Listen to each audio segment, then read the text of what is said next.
Hi everyone, welcome back to the Stitches and Scribbles channel. My name is Erin and I've got another podcast episode for you today. So in case you didn't watch the previous one, I am trying a new system for my podcast where I alternate between a catch up what I'm working on podcast and a topic based podcast. So if you check out the previous one, you can see the projects that I'm currently working on.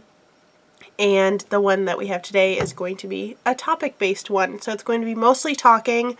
Not a lot of actually showing stuff that I'm working on, but feel free to grab a project to work on, grab a beverage, grab a snack, and just sit and listen for a while. And today I figured since I'm coming to the end of my craft fair season, I would do some craft fair story time for you all. Also, my voice does sound pretty rough. I am still battling a cold. If, from your perspective, it's going to appear like I'm battling the same cold for like 4 weeks, but it's just because of my filming schedule that it appears that way. I'm actually filming this the same day as my previous podcast episode, which is only September 25th. And I think you're seeing this like October 11th or something like that. So I'm definitely doing some pre-filming work. You can check out the previous podcast for more information on why I'm doing that so I don't have to repeat it again. But anyway, we're approaching the end of the craft fair season. By the time you're seeing this, I am done with craft fairs for the year. And I figured I would do some craft fair story time because I've never dedicated a podcast episode to that before, even though I'm sure I've told some customer stories here and there. But I wanted to kind of just address it as a topic and also share some of the things that I have seen at craft fairs that are a little weird, a little strange. Because if you work in anything customer service based or just with other people in general, you know that people make weird requests and just do odd things when they're out and about in public. So I figured today I would dedicate the space in my YouTube schedule to talk about some of those things. Also, there may be details of these stories changed because even though some of these stories are funny because of how odd people were acting, I certainly don't want anyone to feel called out, so I might be changing some of the details of the stories just to make sure that nobody gets called out in real life, that sort of thing. There may be periodic coughs throughout this as well. So, first story I have for you is actually from a couple years ago. It was one of the first rounds of craft fairs that I did, and I have like a weekly farmers market that I work with that ends up being a majority of the craft fair events I do during the year. So I was at this weekly craft fair. It was one of the first ones of the season, and I had a lady come up to me with her 2 young boys, and she was shopping with them, but I could tell she really wasn't in the mood to like purchase things. She also was kind of saying some rude stuff under her breath about like whether or not things were worth it or stuff like that, but she ended up deciding to buy 2 plushies, one for each of her kids who are about 5 and 7. So my plushies that I make don't have safety eyes on them. The features are embroidered. They're made with the fluffy blanket yarn. They're designed to be soft, but also, like, they are still crocheted items. So there's a certain maximum level of durability, if you will, that you can achieve with crocheted items. I think mine are pretty well put together. But obviously, they are individual stitches. So it's going to be something that doesn't last forever if you are playing with it really hard.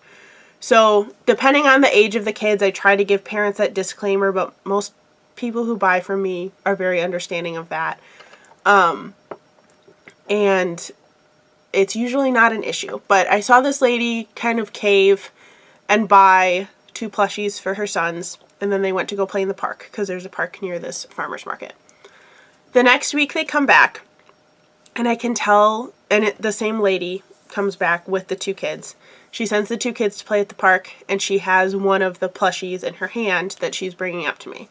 So I'm already kind of just filled with dread as she approaches me because I am convinced from the look on her face that this conversation is not going to go well. She comes up to me, and the face on the plushie is, like, missing. So that can happen. They are made with stitches. If a kid got a hold of it, you could pull them out, I guess, but it would take some doing to make that happen. So she brought it up to me and said, the first thing she said was, I would like a refund for this. And I was kind of looking at it and I was like, I don't usually do refunds. Can you tell me more about what happened? I can also see that the plushie is a little bit dirty. So she said, well, my son was playing with this in the park and he pulled the stitches on the face and the face came off. We had to cut it with scissors. I was like, okay, that sounds like it was played with. Like that wasn't something that I did that caused it to fall apart. And also it's dirty, so I can't resell the item. And she started arguing back and forth with me a little bit, and she's like, well, can't you get it cleaned? And I said, yes, but that's more time on my part.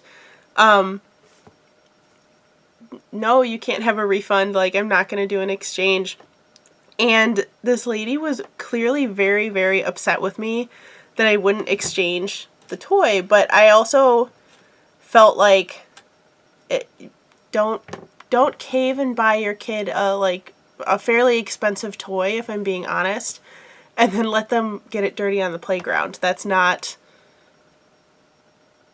doesn't make sense to me. And definitely if it happened, like, you don't ask the seller for a refund. It's not, like, you wouldn't do that at a big box store. I was about to say, like, Toys R Us, but Toys R Us is still out of business, right? We don't have those anymore. But like Target, if you bought a Squishmallow from Target and the face got ripped off and it got dirty, you wouldn't go back to Target demanding a refund for it. They would say, no, it's been used. We can't resell this. You can't have a refund. So even though, like, I hated having that conversation, I was glad that I stood my ground and didn't give her what she was asking for. But part of it was I was just so shocked that she would even ask for that. I since have not had an issue like that ever again. And just to clarify, I don't mind doing repairs on stuffies because I know that parents do buy them for their kids. And I actually I have someone who is going to be coming to my market this week who told me last week that she would like a new face sewed on a stuffy that she bought last year. But she offered to pay me to repair it, and she gave me a heads up, and she wasn't asking for a refund or for an exchange. She just asked if I could fix the existing one. If this lady in the story I just told had done that, I would have been happy to do it. I just don't bring the yarn with me to events, so I would have needed the heads up. But let me know, actually with any of these stories that I'm going to tell, let me know in the comments if you have experienced something similar, especially like the demanding a refund thing. I have heard horror stories about craft fairs before of people doing that, but I was so surprised when it actually happened, and when it happened with something that so obviously was not my fault. I thought it was just very, very strange. Since then, I have not actually seen this family at the farmer's market. I think they came one or two more times after that to grab vegetables, but like would not make eye contact with me when they walked by, which was borderline funny. But I haven't seen them in over a year at this point, so I guess they just haven't come back. But I'm going to move on to kind of the next category, which is not really a specific story, just like a series of comments I have gotten that have all been the same basic premise, which is, why don't you sell blank? And usually the people who do this are one of two categories. It's either people who do not craft at all and have no concept of how handmade things are priced, or it's people who do knit or crochet but have never sold what they're making or timed what they're making in order to sell it. So I have had many, many comments from people saying like, well, why don't you sell hand knit socks, hand knit mittens? Like, you could make a lot of money doing that, because that's always the follow-up that they do.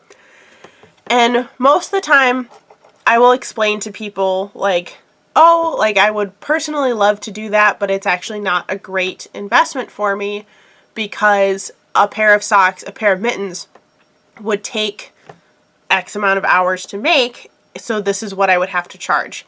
And usually the look on their face is enough to dissuade the conversation. But there was one market where I was working on, I think it was a sweater or something like fairly big that I had brought with me to work on. Maybe it was that velvet blanket that I've been working on off and on for a couple months. That's probably what it was. So I was sitting there working on my blanket, and an older man came up to me and said, like, oh, you should really sell blankets. And I held up what I had for him, which was probably about like 2 inches of work, and said, like, okay, like, I would love to make blankets as custom orders, but the amount of money I would have to charge would be insane. I held up those 2 inches of like 300 stitches wide knit blanket and told him that I had spent like well over 4 hours on it at that point, if not more than that. And it was 2 inches of blanket. So I said, like, you can imagine how much the full blanket would be. Like, let's say you were making it, I don't know, 50 inches. That's going to be, what would that be? So like 4 times 25 hours. So like 100, yeah, like 100 hours to knit that blanket. If I'm being paid only $10 an hour, like, forget cost of materials, $10 an hour for that blanket, that's $1,000 blanket. So, and I know I must have been working on a different project because I don't remember coming up with quite that number. But I remember that in that particular instance, he said, like, oh, well, you don't think anybody would buy that? I was like, well, would you pay $1,000 for a blanket? Like, probably not, right? But I've gotten so many variations of that comment of people trying to tell me what I should be selling. So my now, like, blanket response is I pick what items I sell based on a calculation of time versus cost of materials, and I try to keep my prices low, which puts limits on what I can sell. And that has kind of shut down the conversation a little bit more effectively, so I don't have to deal with it as frequently. But there's always, sometimes people give me really weird things that they think I should sell. I had someone tell me that I should be selling alpaca stuffed animals, like, with no context, just walked up and said that and walked away. Alpacas are cute, but it's not like I use alpaca yarn to make my stuff. Like, it has nothing to do with the other things that I make. I've definitely had people say that I should make, probably socks and mittens are the most popular two that people tell me. I've definitely had, like, sweaters, blankets, stuff like that be requested. Usually if someone says sweaters, I say, oh, I don't do sweaters because it's a size dependent item. So, like, I could have certain sizes in my stash forever and not find the right person to fit those, versus, like, one size fits all items or things that are not clothing are much easier to sell. But yeah, I've definitely gotten quite a few of that type of comment over the years. The next one that I have was one that actually happened this year, and it was another one that was, like, so quick that I didn't even really register what this person had said. But for context, I sell painted rocks as one of my items. I used to bring painted rocks just to, like, hold my stuff down during craft fairs, and then people kept trying to buy them. So I ended up just making batches of painted rocks, and I use them for both. They hold down my stuff, but also if people want them, they can buy them. So I was explaining exactly that to a lady who was at my table, and another lady came up and is like, I could tell she was listening to my explanation. She, like, cut me off, and she was like, they're called stones. And I stopped and I was like, I don't even know if I said anything except, like, excuse me, because she cut me off. And she was like, it sounds more professional if you say they're painted stones instead of painted rocks. And then she walked away. So I was left there with the other lady kind of looking at her going, okay, that was weird. So Apparently it sounds more professional if you call them stones instead of rocks. Don't know why that was something she like really felt like she needed to tell me, but it was just kind of funny afterwards. And again, haven't seen that lady since then, so I don't know what was going on that day. I don't know if she like lives in the neighborhood of the farmer's market or not, but that was definitely a correction I never thought I would get while working a craft fair. Trying to drink more water so that my voice doesn't disappear completely. I've got another, like, weird family story. So this was first a mom who came with 2 daughters and then a dad who came the week later with the same 2 daughters. So the first week, mom came with 2 girls, again, probably close to the ages of like 5 and 7 or like 4 and 6, somewhere in there. And mom came with the 2 daughters and told them that they could each pick a rock, because my rocks are only $2. So it's usually a good thing for parents to pick up for their kids to give them something to make the farmer's market more exciting without it being too expensive. So these 2 girls were looking at the rocks that were there, and their mom specifically told them, like, remember that these are to look at, so if you like the same one, that's okay, but you each get to pick one. And then she specifically looked at the older daughter and said, don't take the one your sister picks just to make her upset. As soon as that sentence was out of mom's mouth, I knew that we were headed for trouble. So I watched these 2 little girls pick rocks. I can see that the older one has one in her hand already. The younger one's kind of taking her time a little bit more. And the younger one is like pointing at all the rocks and saying, oh, I like this one. I like the pink sparkles. I like the smiley face. She like starts to zone in on one of the pink glitter ones that I had made. And the older sister puts down the rock in her hand and picks up the pink glitter one and says, oh, I changed my mind. Younger one, instantly, meltdown, tears, the whole thing. Mom ends up just grabbing a second glitter rock. I think it was like a blue one or a red one. Pays for both of them and leaves with both girls. Both girls come back the next week with dad. And I recognize these kids at this point, so I'm kind of like already got my alert up of like, let's not do this again. Dad comes with the girls, and dad is clearly there like he wants to get his vegetables and leave. He doesn't want to like stop and shop. He is very much there on a mission. So he's already not a fan of the fact that the 2 little girls have tried to stop at my table when they've passed me twice. So on their return pass, when he's like trying to get them back to their car, they stop and they're looking at rocks. And I don't mind when parents set limits for their kids of like, oh, we're not buying anything today. Absolutely. Like, that's your business. It's not mine. I do have a problem with people who will phrase it in such a way that it's a criticism of me instead of just saying like, oh, we're not buying that today. So this dad, instead of just saying like, oh, we're not buying more rocks today or whatever it was, he says like, well, that's not worth $2. Which I'm like, it's like a hand-painted thing. I get that it's a rock that goes outside, and $2 kind of just covers the cost of making it for me. But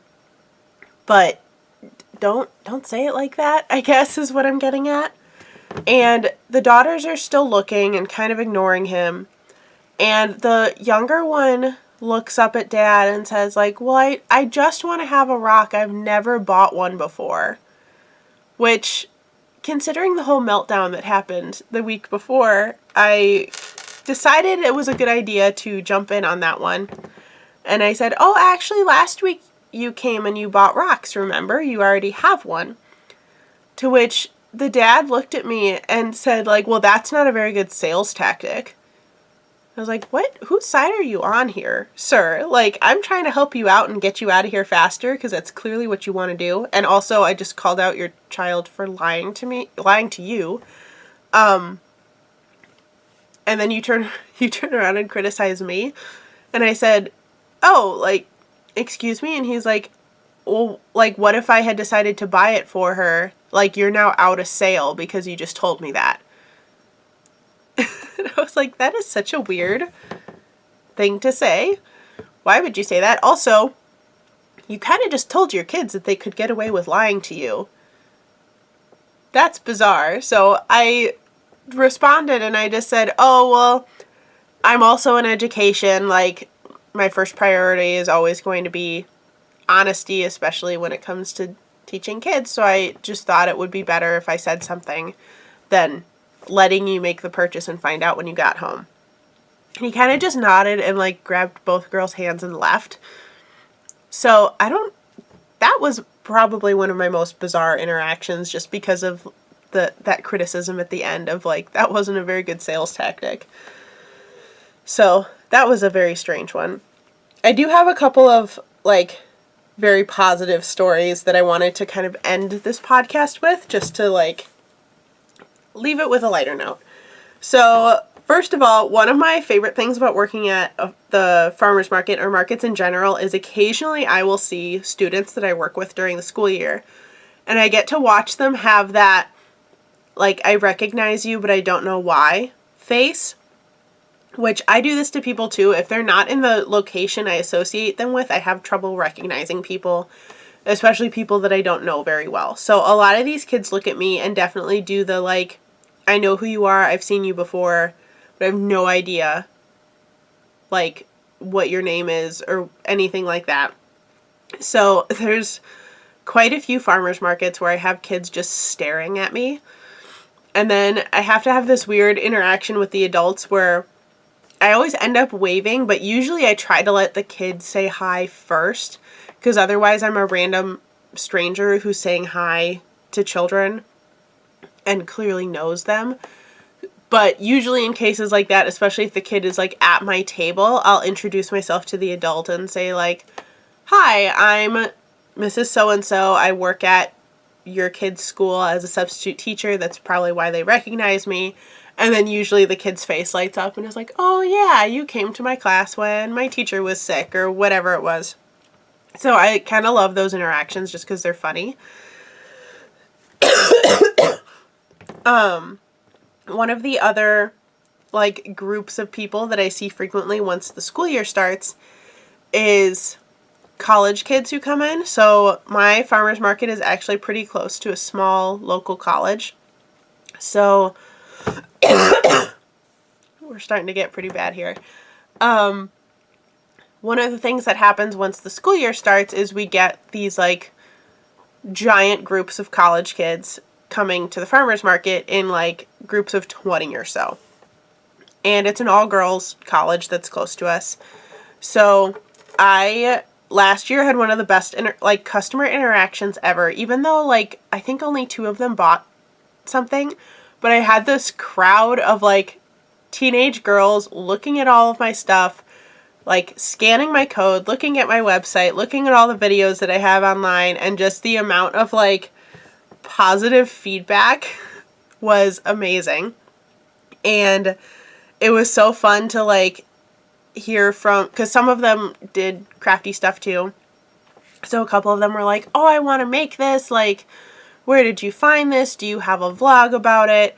Like, it was one of those, like, they were asking all the right questions, and it made me really excited about what I was doing. So that was a really fun interaction from last year, and I have my fingers crossed that I'll get a pot of them this year, but it's now the end of September. Sorry, headphone users.